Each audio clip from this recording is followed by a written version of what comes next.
Welcome to Muntinlupa Science High School, the school of pride and excellence, where we Munscience aim high. At Muntinlupa Science High School, we welcome the students that are willing to work for their future. Morning po. Morning po. Good morning, Kuya. Okay, Kuya? Paano po nasisiguro na ligtas po ang bawat estudyante sa Munsay at ang mga teachers? Bilang isang security personnel ng Munsay, ginagawa namin yung best namin at nagbibigay kami ng mahigpit na security measure sa ating school para mapanatili nating ligtas at okay ang lahat ng nasa loob ng ating campus. Thank you po.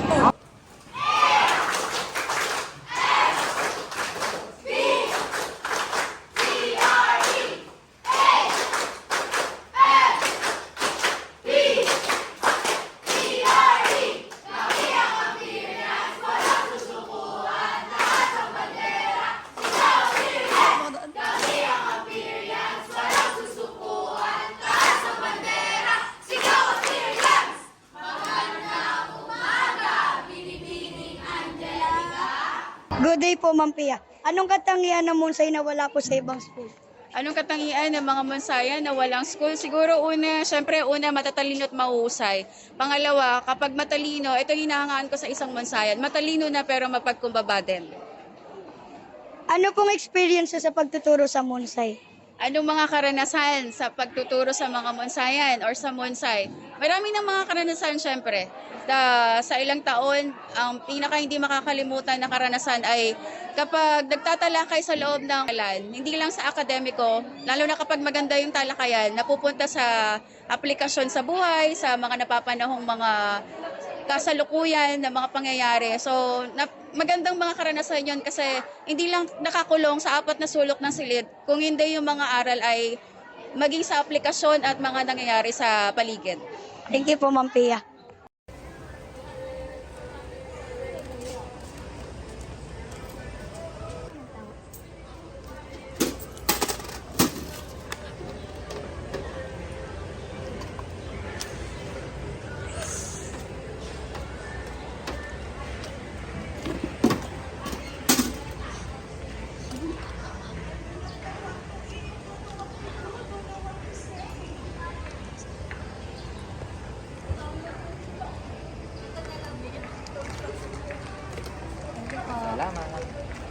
Ilang years na po kayo nag-stay po dito sa Munsay?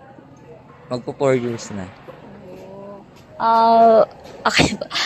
The next question po is, ba't po napili nyo po dito magbenta ng taho po sa Munsay? Kasi magandang pumesto dito sa school. Tsaka saglit lang yung paninda ko, hindi na ako naglalako, hindi na ako napapagod. Ang ganda ng tulong sa akin ng Munsay.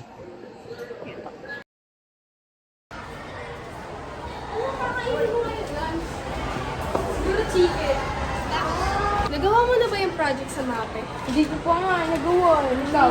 Pero tanungin natin kung kailan submission. Tara! Tara!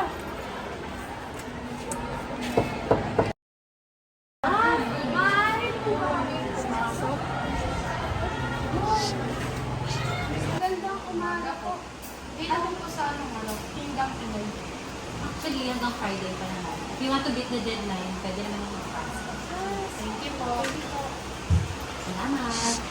Question is, what do you enjoy most about working with fellow teachers here at Munsay? Okay, isa sa mga sa akin. Siyempre, yung aking mga co-teachers and at the same time mga estudyante.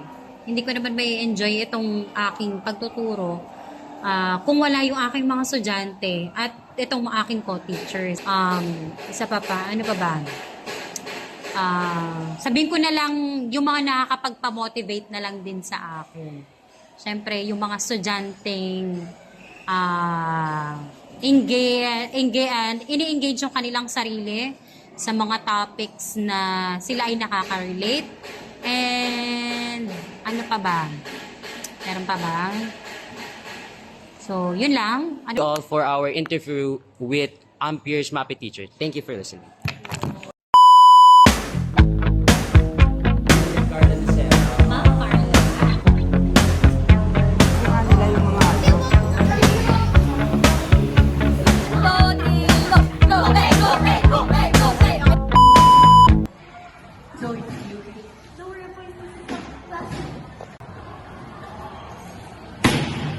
I brought the solution to all your problems. What's that? A dictionary? A weapon? Yes. This place helped me a lot when I felt lost. Sometimes, reading is the only way I can make myself think. Thanks, maybe I needed that. In every room, we found a story about learning teamwork and helping each other. Sometimes failing together. And surviving Zoe's experiment. That's what all of our school facilities say. By learning, you transform. Wow! So this is Moonside. I can't wait to study here. It's been my dream. I heard so many stories about here. I heard about the art club, the robotics club, and the volleyball club. I'm so excited to be here.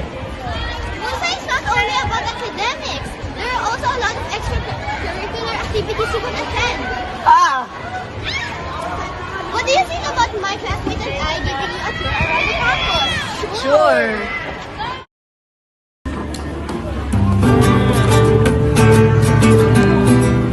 In Moonside, there are a lot of clubs. For example, Camafil, Boy Scouts, Abstracts, Robotics, and Art Club. And so many more extracurricular activities. Wow! So that means I can choose any of the clubs that you just mentioned? Yes, of course! This is the library. Currently, the Girl Scouts are having a meeting today. Wow. Let's see what they're doing.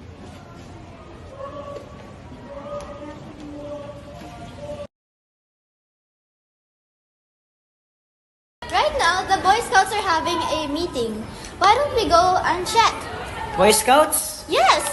Can I join? Yes, of course! Yay!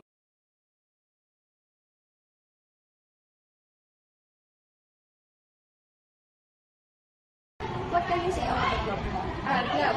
Boy Scout. Sa Boy Scout of the Philippines, it is a website allowed ng Scouts by the Bay. So, tungkol ba yun saan? So, tungkol sa character development, hindi lang skills ng mga scouts. So, short, usual, we're building the next generation na mas maganda in moral, their character, and hindi lang dun sa skills nila, sa balance. What can you say about your club? Actually, okay, kung regarding sa club, let me introduce my club muna ha. Ako po ay advisor ng Futsal Girls, ang Moonsay. So, at the same time, I'm also the advisor of Red Cross Youth Junior High. So, since napili niyo is Red Cross, so introduce ko muna. Okay po, ako po ay appointed as Junior High advisor ng Red Cross year 2018. And so, ngayon is my 5th year ng advisor. And ano pa bang meron sa Red Cross? So, Red Cross ay malaking club kung saan Moonsayans are encouraged to join. Hindi ko alam kung free or meron may bayad. Pero pwede naman magtanong na lang sa aking mga officers. Particularly si Ate Asha Agustini Lincoln.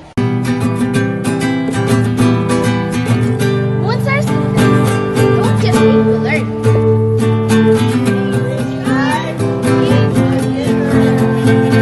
What makes Moonsay have better academics than most schools? Well, you can take a look at their trophies. Moonsayans are known to be very resilient and dedicated with their academics, the trophies proving them. We have a lot of subjects in Moonsay, that being science, TLE, English, Filipino, math or mathematics, environmental science, MAPE, technical writing, araling panlipunan, and elective math. Now we are going to interview two of our subject teachers.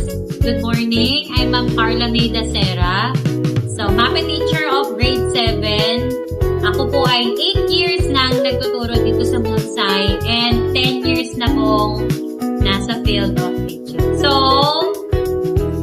what's your question po? Question number 1. The of Moonsai? Or yung sa ano po, as in, i-summarize niyo po yung In academics. general, or Opo. ito ha, in particular, lalo na sa mga handle ko ha. This is not to compare, pero syempre, kahit pa paano, nakikita namin yung mga improvement. Yun yung gusto namin makita na may improvement. Kaso, ang laking impact ng technology kasi malaki siyang distraction sa mga students ngayon. Wala ka lang makitang nagbabasa ng libro outside Ang puro hawak nila, puro cellphone na.